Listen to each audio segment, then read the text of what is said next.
The sudden advance by ISIS across Syria and Iraq is forcing officials around the world to rethink their views of the Middle East. One prominent American who's taken a second look is Republican Senator Rand Paul of Kentucky. Is with us now from Capitol Hill. Senator, good morning. Good morning. Tell us how you have changed your views. Well, I think the interesting thing is that as world events change, obviously you change your analysis. So 5 years ago, ISIS wasn't a threat. But I did say even as much as 2 or 3 years ago that it was a threat to give arms to them in Syria. So I think had the president had his way, or had Hillary Clinton had her way, we may well have had ISIS in charge in Damascus now, because they've been arming and creating a safe haven for them. As it is, I think ISIS is more of a threat to us now because of the arming of the Islamic rebels in Syria. Have you changed your views on aid to Israel? Excuse me? Have you changed your views on aid to Israel? I've always said that foreign aid, we shouldn't give foreign aid to anyone if we don't have it. Basically, I've always thought it was a bad idea to borrow money from China to send it to any country. But I've also always said that as we begin to pare down, and as I am for reducing foreign aid and ultimately eliminating it, why don't we start with the countries that are burning our flag? So I would start with our enemies and the enemies of Israel. But I've also taken the same position that Netanyahu has taken about foreign aid, that even Israel someday should be independent of it. Senator, the front page of the Washington Post has a piece about what they call your evolving views on some foreign policy issues, and pointing out that in June, when asked about airstrikes against ISIS, you said, "I'm not so sure where the clear-cut American interest is." Then now you're criticizing the president, saying he should have acted more decisively, and now you support U.S. airstrikes. So let me ask you, what is our clear-cut American interest there? Well, what I would say is that I have always said that the president is required by the Constitution to come to Congress.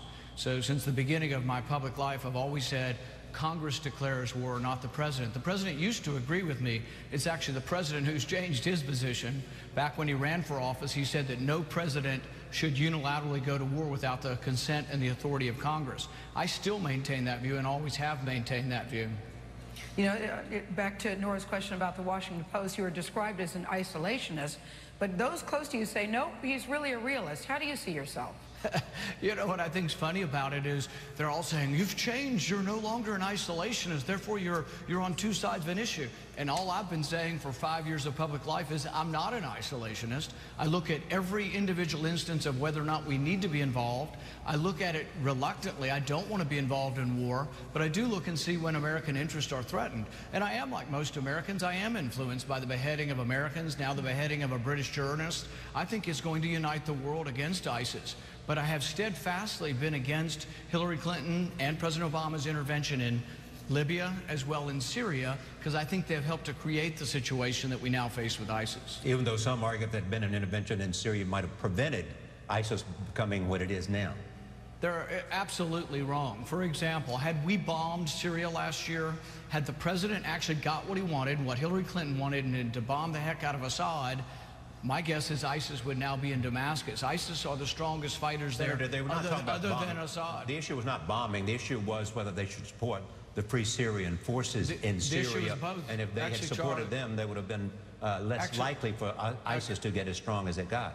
Actually, Charlie, the issue was both bombing Assad and arming the rebels. We've been doing both at the behest of Hillary Clinton and President Obama.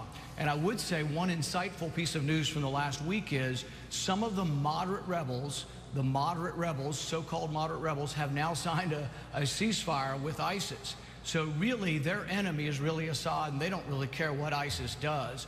And so they are the weakest fighting force there. It's a mistake to arm them. Most of the arms we've given to the so-called moderate rebels have wound up in the hands of ISIS, because ISIS simply takes it from them or is given them, or we mistakenly actually give it to some of the radicals. So the intervention in Syria has created a safe haven for ISIS and has made our problem much more difficult. Do you want to be defined within your party as a different kind of Republican? Because you have suggested to some Iowans that perhaps the party was obsessing on such issues as same-sex marriage, which you had a very strong moral view on, but should not be obsessed. Yeah, I do want to be a different kind of Republican in the sense that I want to reach out to new people we haven't been reaching out to.